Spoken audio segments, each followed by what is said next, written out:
Hello बच्चों, आप सबका स्वागत है यूएस लेवल अप में। आई होप आप सब अच्छे होंगे।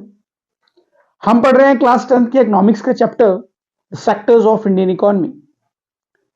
आज बच्चे हम जो टॉपिक पढ़ने वाले हैं वो टॉपिक है हमारा the division of different sectors on the basis of economic activity. हम बात कर रहे हैं बच्चे ऑर्गेनाइज्ड एंड अनऑर्गेनाइज्ड सेक्टर की। हमें पता है कि जब हम सेक्टर्स के बारे में पढ़ रहे हैं हम ये देख रहे हैं कि कौन कौन से डिफरेंट डिफरेंट क्लासिफिकेशन है जिसके बिहाफ पर जो इंडियन इकोनॉमी है वो जो है खड़ी है ना। हम आज बात करेंगे ऑर्गेनाइज्ड और अनऑर्गेनाइज्ड सेक्टर की, और इसको समझने के लिए हम लेंगे एग्जांपल्स दो डिफरेंट इंडिविजुअल्स के। जैसे कि आप व्हाइट बोर्ड पे देख सकते हैं कि मैंने नाम लिखा हुआ है comparison between the work of Kanta and Kamal. हम कमल और कांता ये दो डिफरेंट इंडिविजुअल्स हैं, इन दोनों के काम के बीच में डिफरेंशिएशन देखेंगे और हमारी ये कोशिश रहेगी कि हम इन दोनों की काम की डिफरेंशिएशन समझते समझते ये समझ जाएं कि ऑर्गेनाइज्ड और अनऑर्गेनाइज्ड सेक्टर में क्या डिफरेंस होता है। पहले हम बात करेंगे बच्चों कांता की। कांता जो है एक गवर्नमेंट ऑर्गेनाइजेशन में काम करती है। जब कांता की जॉब लगी थी तो कांता को जो है एक जॉब लेटर दिया गया कि आप आइए और हमारी ऑर्गेनाइजेशन को ज्वाइन कीजिए। कांता ने वो ऑर्गेनाइजेशन ज्वाइन की। उसके बाद कांता को एक पर्टिकुलर टाइम दिया गया कि आपकी जॉब इतने बजे शुरू होगी और इतने बजे वो खत्म हो जाएगी। सपोज कर लेते हैं कि कांता सुबह 9:30 बजे अपने ऑफिस जाती है और 5 साढ़े 5 बजे ऑफिस का काम खत्म करके घर आ जाती है। उसके बाद अगर कांता को कभी महीने में छुट्टी लेनी पड़े, या महीना नहीं, महीने की बात ना करें, पूरे साल की बात करें, साल में 10-12 छुट्टी अगर कांता को लेनी है तो वो छुट्टी लेगी और उस छुट्टी का पैसा जो है वो उसकी ऑर्गेनाइजेशन उसको देगी, बिकॉज वो एक गवर्नमेंट ऑर्गेनाइजेशन में काम करती है, एक वेल डेवलप्ड ऑर्गेनाइजेशन में काम करती है और उसको उसके छुट्टी का भी पैसा दिया जाता है। इवन के जो दीपावली होली होती है उस पर कांता को अपने ऑफिस नहीं जाना बल्कि घर रह करके वो छुट्टियां भी इंजॉय करनी। इसके सिवा जो पे एंड पर्क्स जो कांता को मिलते हैं, time to time salary perfect time पे खाते में आ जाती है ना, अकाउंट में आजकल सैलरी आ जाती है। उसके बावजूद और भी डिफरेंट डिफरेंट चीजें हैं, फैसिलिटीज हैं जो कांता को उनकी ऑर्गेनाइजेशन से मिलते हैं। क्या कांता को जो है ग्रेचुटी मिल जाती है, कांता को जो है प्रोविडेंट फंड दिया जाता है।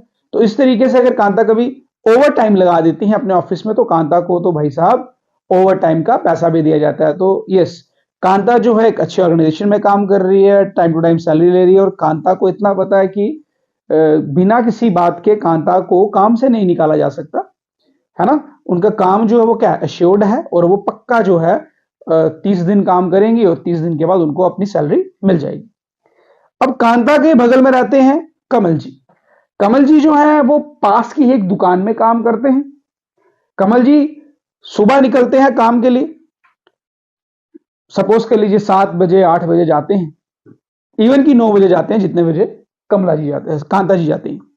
अब कांता जी और कमल जी एक साथ जाते हैं, बट कांता जी तो 5:30 बजे घर आ जाती हैं, लेकिन कमल जी जो दुकान पे काम करते हैं वो डिपेंडिंग अपॉन द कस्टमर्स कभी 8 कभी 8:30 कभी 9 बजे वो छुट्टी करके आते हैं। नंबर 1 की यहां पर कोई टाइम लिमिट नहीं।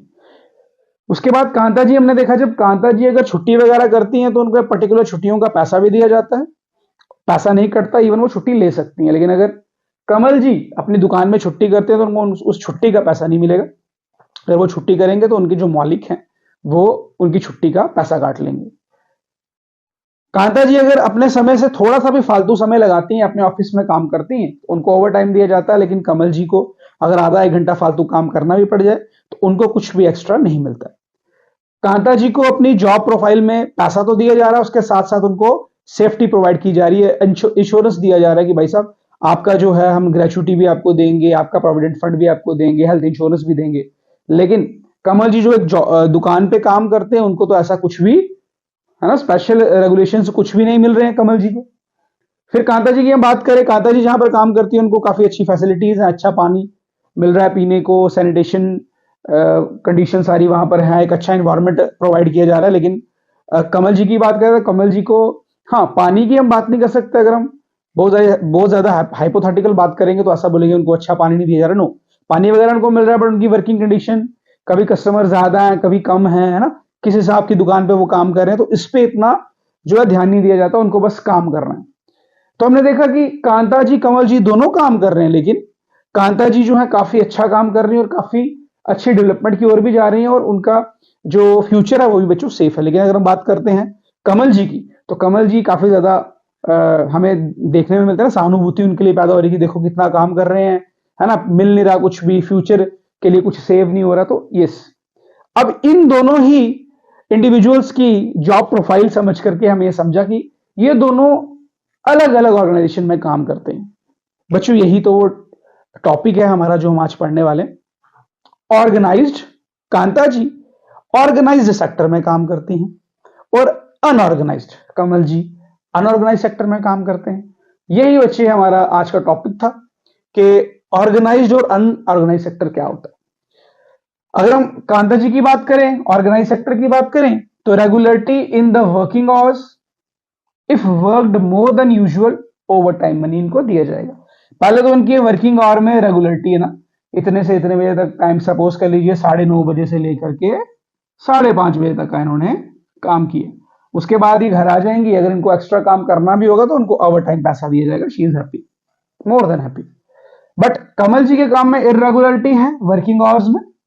सपोज कर लीजिए ये भी सुबह 9:30 जाते हैं, बट कभी 8, कभी 8:30, शायद 9 भी बज जाए। इरेगुलरिटी है और अगर काम कर भी लेंगे 1-2 घंटा फालतू, तो भाई साहब ये दुखी क्यों है? बिकॉज इनको ओवर टाइम मनी नहीं दिया जा रहा। कांता जी का जो काम है वो रेगुलर है, अश्योर्ड वर्क है। कांता जी को जो काम दिया गया है वो रेगुलर काम है। उनको हफ्ते में 1 छुट्टी दी जाएगी या 2 छुट्टी दी जाएगी, जिस हिसाब से वो काम करती हैं, और उनको रेगुलरिटी के बिहाफ पर उनको काम दिया गया है और वर्क अश्योर्ड है, उनको काम करना है और महीने के एंड में जाकर के अपने बैंक अकाउंट में सैलरी पानी है ना। Assured work, regular work. लेकिन अगर हम बात करें कमल जी की, तो कमल जी हम देख रहे हैं नो एश्योरेंस ऑफ वर्क। अब इस पॉइंट को समझते हैं, क्या मतलब है इसका, कि कमल जी एक दुकान में काम करते हैं, हम ये एग्जांपल लेके चल रहे हैं। उस दुकान में सीजनल काम होता है ना, किसी सीजन पे काम बढ़ जाता है और किसी सीजन में काम कम हो जाता है। तो जो दुकान का मालिक है उनको कमल जी की जरूरत कब पड़ेगी? जब उनके पास ज्यादा कस्टमर्स होंगे, यानी कि सीजन के टाइम पर वो कमल जी को बुलाएंगे काम पे, आ जाइए हमारी दुकान पे काम कीजिए। और जब सीजन खत्म हो जाएगा, कमल जी से उनको कोई काम नहीं है, उनको निकाल भी सकते हैं कुछ दिनों के लिए ना, 1 महीने 2 महीने के। तो इनका काम जो है बच्चे वो अश्योर्ड नहीं है, कब इनको निकाल दिया जाए कुछ पता नहीं है। फिर कांता जी का जो ऑर्गेनाइजेशन है वो follows rules and regulation. Kanta ji का ऑर्गेनाइजेशन रूल्स एंड रेगुलेशन को फॉलो करते हुए हर एक काम करता है। जो भी टर्म्स एंड कंडीशन होंगी during the signing of the contract between Kanta ji and the company, उन्होंने हर एक चीज जो है वहां पर साइन करके रखी है कि यार इतने दिन का काम है, इतने से इतने बजे तक का काम करना होगा, फालतू काम नहीं करेंगे, करेंगे तो पैसा लेंगे, छुट्टी वगैरह हमें मिलती रहेगी टाइम टू टाइम, और सैलरी एक पर्टिकुलर डेट पे आएगी। सब कुछ टर्म्स एंड कंडीशन वहां पे लिखी हुई है। लेकिन अगर हम बात करें कमल जी की, तो do not follow rules and regulation ऑफनली। कमल जी एक अनऑर्गेनाइज सेक्टर में काम करते हैं, वहां पर रूल्स और रेगुलेशन को फॉलो करना इतना मायने नहीं रखता, क्योंकि वहां पर लोग जो है अपना जो काम है वो इतना हाई लेवल का नहीं होता कि वो किसी को अपने काम पे रखने के पहले हर एक चीज साइन करवाएंगे कि तुम्हें इतना देंगे। उधर बात हो गई फेस टू फेस की, हाँ जी तुम आ जाओ मेरी दुकान पे, इतने से इतना लगभग रहेगा, तुमसे ये काम करवाएंगे, इतना पैसा तुम्हें लगभग दे देंगे। तो यहां पर कोई इतना हार्ड एंड फास्ट रूल नहीं है। फिर कांता जी की बात करें, अगर पेड लीव, छुट्टी मारेंगे तो पैसा दिया जाएगा। पेमेंट ड्यूरिंग हॉलीडेज, अगर हॉलीडेज की पेमेंट भी, वो भी जैसे कि अब त्योहारों वगैरह की बात करें, त्योहार है कोई, तो त्योहार में क्या है कि अगर छुट्टी हो रही है, कांता जी छुट्टी भी करेंगी और उनकी सैलरी एज इट इज आती रहेगी। भाई त्योहार में पैसा वगैरह कटने का तो सवाल ही नहीं है, बिकॉज ऑर्गेनाइज सेक्टर में है ये। प्रोविडेंट फंड, ग्रेचुटी, मैं पहले बता चुका हूं तुम्हें कि ये सब चीजें जो है ये गारंटीड मिलती है किसको? कांता जी को, बिकॉज वो ऑर्गेनाइज्ड सेक्टर में काम करती है। लेकिन भाई साहब कमल जी की बात करें, दुकान में काम करते, ऐसा कुछ नहीं। दीपावली होगी, होली होगी, तो उनको बुलाया जाएगा, यार होली है काम डबल है, दीपावली है काम डबल है, ईद है काम डबल है, आ जाओ। तो दिक्कत हो जाएगी, कमल जी एंजॉय भी नहीं कर पाएंगे। अगर छुट्टी कर देते हैं तो इनका जो दुकान का मालिक है वो उनको पैसा नहीं देगा, बट कांता जी को सब कुछ मिल रहा है। फैसिलिटीज लाइक ड्रिंकिंग फैसिलिटी से वर्किंग एनवायरमेंट, सैनिटेशन, तो कांता जी को अच्छा पानी, काम करने की जगह अच्छी, सैनिटेशन वगैरह सब कुछ बढ़िया से मिलता है ऑर्गेनाइज सेक्टर में। लेकिन अगर हम कमल जी की बात करें, पानी वगैरह की भी एग्जाम्पल पहले दे चुका हूँ। यस, पानी तो हर जगह पे अवेलेबल होता ही है, हमारे पीने का पानी की कमी नहीं है, बहुत पानी, अगर एक दौर पे देखे जाएं तो कमी है भी है, चलो वो अलग केस अलग बाद में पड़ेगी। तो यहाँ पर बात करते हैं कि कमल जी को पानी की फैसिलिटी को छोड़ करके वर्किंग कंडीशन कैसी है, भाई तुम्हें पंखा मिलेगा कि नहीं मिलेगा, है ना। तुम्हें अगर लाइट चली गई तो इन्वर्टर में तुम्हें दूंगा नहीं दूंगा, बहुत गर्मी है तुम्हें एसी मिलेगा, कुछ पता नहीं है कमल जी को ना। कमल जी को सिर्फ आना है दुकान पे, काम करना है और महीने के बाद पैसे लेने हैं, वो भी कभी 2 दिन लेट, कभी 2 दिन पहले, जितनी दिहाड़ी लगाएंगे उस हिसाब से पैसा मिलेगा। ऐसी फैसिलिटीज कमल जी के पास अवेलेबल नहीं है। तो आई वो बच्चे इन दोनों की जॉब प्रोफाइल समझ करके आप ये समझे होंगे कि ऑर्गेनाइज्ड और अनऑर्गेनाइज्ड सेक्टर में एक्चुअली में डिफरेंस क्या होता है और ये है क्या। एक ऐसा सेक्टर जो अपने एम्प्लॉय के बारे में सोचता है, उसकी हर एक चीज, हर एक फैसिलिटी का ध्यान रखता है, वो हमारा ऑर्गेनाइज सेक्टर हो गया। यहाँ पर हाई प्रेशर नहीं है इंडिविजुअल्स पे, लेकिन अगर हम अनऑर्गेनाइज की बात करें तो यहाँ पर काफी ज्यादा प्रेशर रहता है, काम का इंश्योरेंस नहीं होता। और उसके साथ साथ हमने ये भी देखा कि अनऑर्गेनाइज सेक्टर्स में फैसिलिटीज और पर्क्स वगैरह थोड़े से कम होते हैं as compare to the organised sector. बच्चों इसके बाद हम पढ़ेंगे कि हमारी जो सेक्टर्स हैं वो कैसे डिवाइड किए जाते हैं on the basis of the ownership. तो चलिए बच्चे नेक्स्ट स्लाइड। तो बच्चों अब हम पढ़ेंगे classification on the basis of ownership of assets, कि भाई जो भी सर्विस आप यूज कर रहे हैं उसका ऑनर कौन है और वो सर्विस आपको किसके द्वारा प्रोवाइड की जा रही है। इसको समझने के लिए मैं आपको एक बेसिक एग्जांपल देता हूं। देखिए अगर आपको पता है कि मार्केट में किसी भी एक खाने वाली फूड आइटम का प्राइस रेट क्या है, एग्जाम्पल के तौर पे मान लीजिए कोई चीज 15 से 20 रुपए की नॉर्मल सर्कमस्टांसेस में बेची जा रही है, लेकिन जो लोग बिलो पॉवर्टी लाइन है उनको गवर्नमेंट वही चीज 8 या 10 रुपए में प्रोवाइड कर रही है। ठीक है, मार्केट में रेट उसका 10 रुपए है या 15 रुपए है और है ना नॉर्मल सर्कमस्टांसेस में। लेकिन अगर आप गवर्नमेंट की बात करें तो गवर्नमेंट वही चीज 10 रुपए में आपको प्रोवाइड कर रही है। कैसे आपको पता है, PDS system, public distribution system, ration depot में जो बिलो पॉवर्टी लाइन के लोग हैं उनको गवर्नमेंट स्पेशल प्रोविजंस के तहत जो है आपको पता है मिट्टी का तेल, चावल, है ना, आटा वगैरह सब कुछ प्रोवाइड करती है, तो वो 10 रुपए में दे रही है। अब किसान से तो गवर्नमेंट ने जो है एक पर्टिकुलर रेट पे खरीदा होगा, गवर्नमेंट खुद नुकसान लेकर के लोगों को 10 रुपए में प्रोवाइड कर रही है। तो यानी कि एक ऐसा सेक्टर जो आपके सेवा में तत्पर है, आपकी सेवा करता है, आपको चीजें प्रोवाइड करता है और खुद नुकसान भी झेल लेता है, उस सेक्टर को हम बोलते हैं पब्लिक सेक्टर, यानी कि गवर्नमेंट सेक्टर। देखो गवर्नमेंट जो है पब्लिक के द्वारा ही फॉर्म होती है, आपको पता। तो अगर हम पब्लिक सेक्टर की बात कर रहे हैं तो हम डायरेक्टली या इनडायरेक्टली किसकी बात करें, गवर्नमेंट सेक्टर की। अब गवर्नमेंट सेक्टर और on the basis of ownership का लिंक बनाएंगे तो देखिए क्या बनता है। पहले ये समझ लीजिए कि classification on the basis of ownership of assets.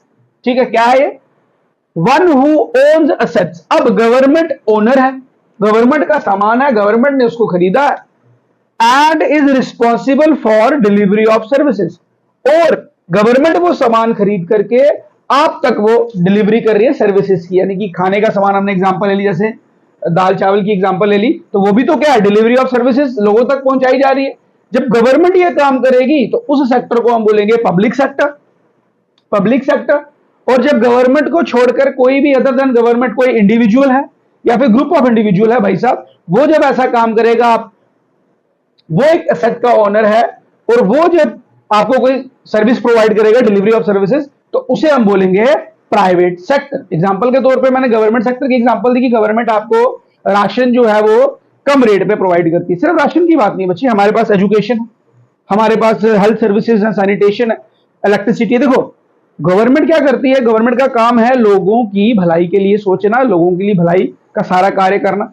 लेकिन जो प्राइवेट सेक्टर वाला इंडिविजुअल होगा उसको तो क्या है, सिर्फ पैसा कमाने से मतलब है। अगला पॉइंट अगर आप देखो यही लिखा है मैंने, कि पहले हम गवर्नमेंट की एग्जांपल देख लेते हैं कि रेलवेज, बीएसएनएल, पोस्ट ऑफिसेस, ये सब जो है गवर्नमेंट ऑर्गेनाइजेशन है। अगर आप एक रेलवे टिकट कटवाने से लेकर के हम देखते हैं कि रेलवे को झंडी दिखाने तक का काम जो है गवर्नमेंट एम्प्लॉय के द्वारा किया जा रहा है, तो वो सेक्टर कौन सा हो गया, पब्लिक सेक्टर, गवर्नमेंट सेक्टर, जो गवर्नमेंट काम करेगी। और गवर्नमेंट का मोटिव क्या है, motive is the welfare of the people, लोगों की भलाई के बारे में सोचना।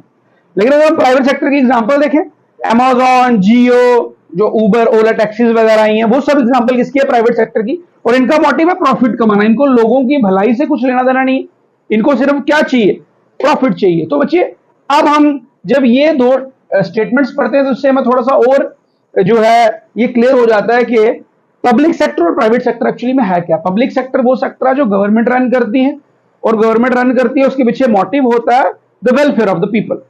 और प्राइवेट सेक्टर जो है कुछ इंडिविजुअल्स या ग्रुप ऑफ इंडिविजुअल्स रन करते हैं, उनका मोटिव क्या है बच्चों?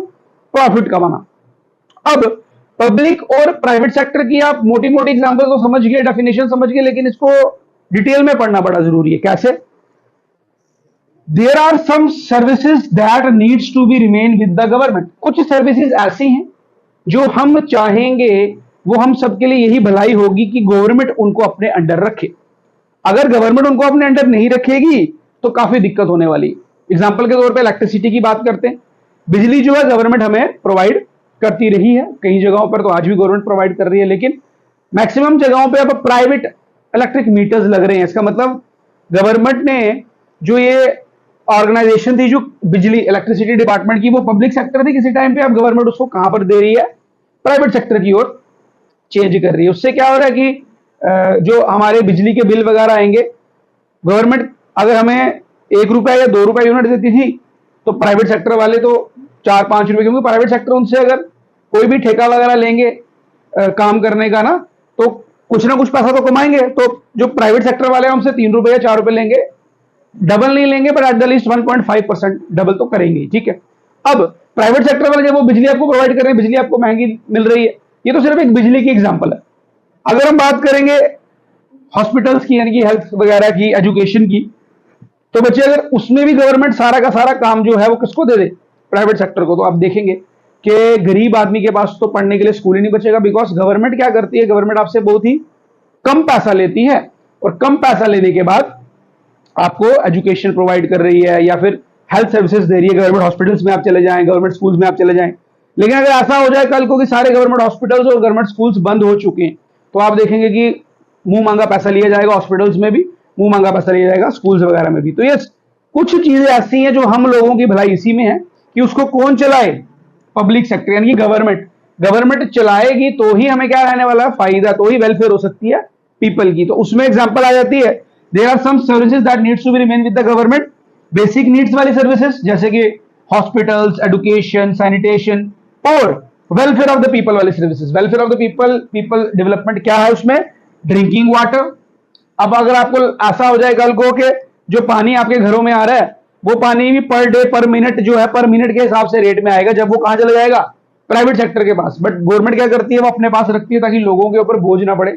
कुछ दिन पहले ये न्यूज आया था कि एक गवर्नमेंट ने अपना जो ड्रिंकिंग वाटर का जो सारा कार्यभार है वो किसको दे दिया है? प्राइवेट सेक्टर को। तो हमने देखा कि वहां पर पानी बहुत महंगा हो गया, पानी सॉफ्ट ड्रिंक से भी महंगा हो गया। तो यस, कुछ चीजें हमेशा गवर्नमेंट के पास रहनी चाहिए, because welfare of the people, लोगों की भलाई के बारे में सोचना काम किसका बच्चों? गवर्नमेंट का। तो वही बात कहता है कि वेलफेयर ऑफ द पीपल और बेसिक नीड्स वाली चीजें गवर्नमेंट को अपने पास रखनी चाहिए, यानी कि वो सब किसमें रहनी चाहिए?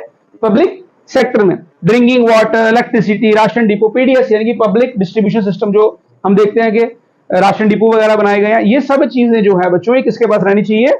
गवर्नमेंट के पास, पब्लिक सेक्टर के पास। तभी जो है लोगों की कुछ भलाई हो सकती है। तो बच्चे आई होप कि आप समझे होंगे कि पब्लिक सेक्टर क्या है? वो सेक्टर जो गवर्नमेंट रन करती है, और मोटिव है गवर्नमेंट का क्या? The welfare of the people. और प्राइवेट सेक्टर, इसका नेम ही सजेस्ट करता है कि जो कुछ इंडिविजुअल्स के पास है, गवर्नमेंट रन नहीं करती है, और उन इंडिविजुअल्स का मोटिव क्या है? To gain profit. इसी के साथ बच्चों हमारा ये चैप्टर फिनिश हो जाता है। आई होप कि आपको ये चैप्टर समझ आया होगा। इसकी बाकी वीडियोस जो है मैंने वो ऑलरेडी जो है यूट्यूब में अपलोड की हुई हैं, और इसकी एक कंबाइंड वीडियो भी आपके पास जल्दी ही पहुंच जाएगी। तो जो बच्चे हमारे चैनल पर नए हैं वो हमारे चैनल को सब्सक्राइब करें, हमारी वीडियोस को लाइक करें, शेयर करें, और बेल आइकन दबाना ना भूलें। Thank you.